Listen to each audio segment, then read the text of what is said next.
शुरुआत में अमित ने पहले ही ऑफिस में कहा था आज वो जल्दी निकल जाएगा, इसलिए बिना उसे कैंसिल किए छुट्टी लेकर मंजली मेसी को स्टेशन से लेने चला गया। मंजली मेसी ने भी अमित को देखकर चेहरे पर खुशी की चमक बिखेरी।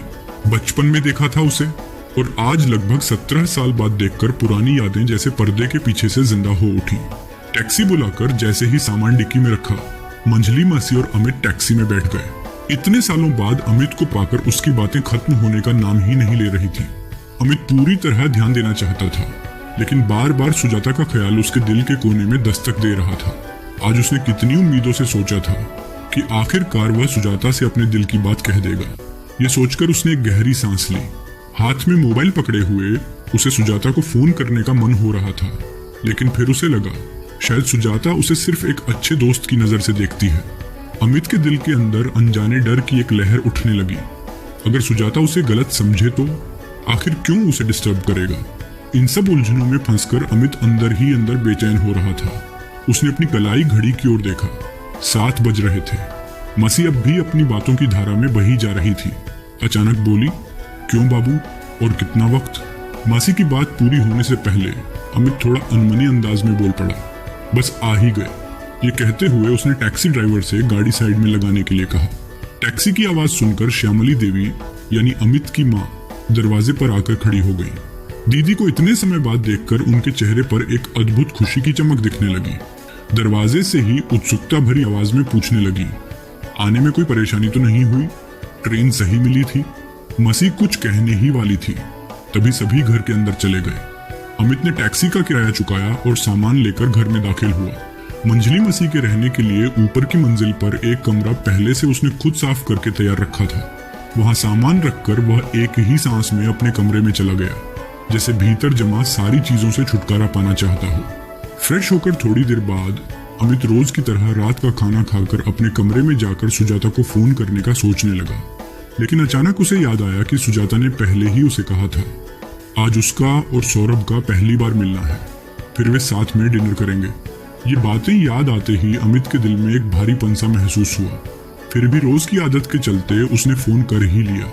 लेकिन जब सुजाता ने फोन नहीं उठाया तो अमित के दिल में अनजानी उदासी की लहरें उठने लगी। लगा कि शायद वह गलती कर रहा है।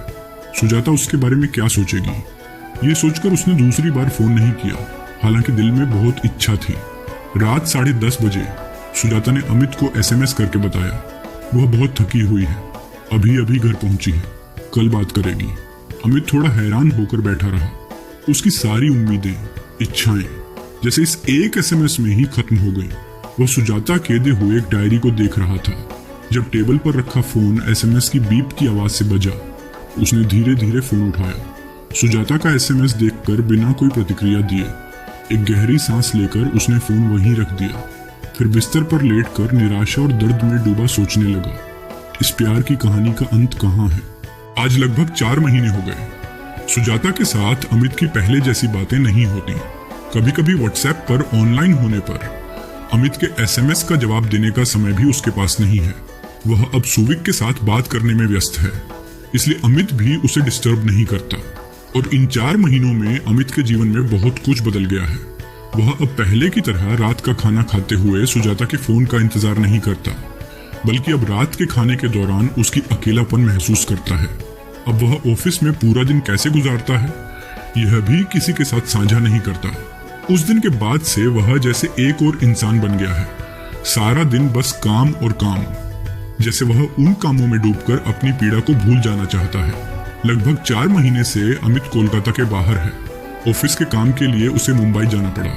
वह अब वहीं रहता है। इस बीच अमित की माँ और मेजो मासी उसकी शादी के लिए लड़कियों की तलाश शुरू कर दी है। कभी कभी उसकी माँ एक एक फोटो भेजती है, लेकिन अमित की वही पुरानी बात, उसे कोई लड़की पसंद नहीं है। माँ तो समझ ही नहीं पाती उसके बेटे को किस तरह की लड़की पसंद है। लेकिन अमित तो अब भी सुजाता से ही प्यार करता है, इसलिए उसके जीवन में दूसरी लड़की की मौजूदगी को वह बर्दाश्त नहीं कर सकता। वह महसूस करता है सुजाता की यादें हर पल उसका पीछा कर रही हैं, इसलिए वह कई बहाने से शादी न करने का कारण खोजता है, जैसे कि सुजाता के लिए इंतजार करने का मौका मिले। उस दिन ऑफिस से फ्लैट पर लौटकर अमित फ्रेश होकर डिनर कर सोने जा रहा था। ठीक उसी समय फोन बज उठा। उसने फोन उठाकर देखा, सुजाता का फोन। 8 missed calls. वो थोड़ा हैरान हो गया। आज 4 महीने बाद सुजाता का फोन, वो भी 9 बार फोन कर रही है। अमित थोड़े उत्सुक और चिंतित होकर फोन रिसीव करता है।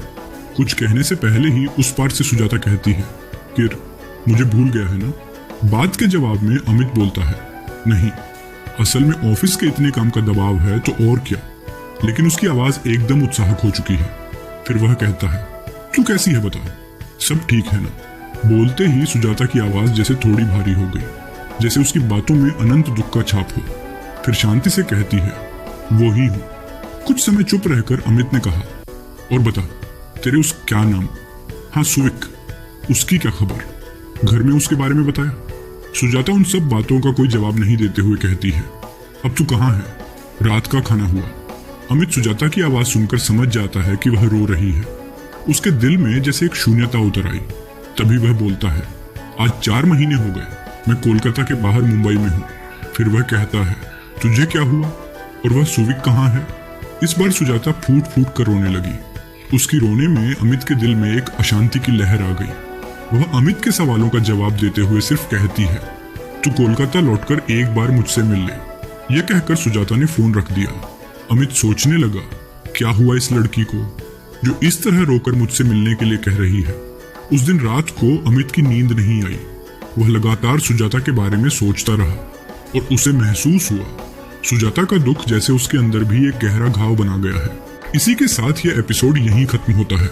और हाँ, अगर आपको यह एपिसोड पसंद आया हो या आप नई स्टोरी देखना चाहते हैं तो जरूर कमेंट करके बताएं। और हाँ, मेरे चैनल को लाइक और सब्सक्राइब करना न भूलें। आप सबका प्यार और शुभकामनाएं लेकर आज के वीडियो का यह अंत करते हैं। धन्यवाद।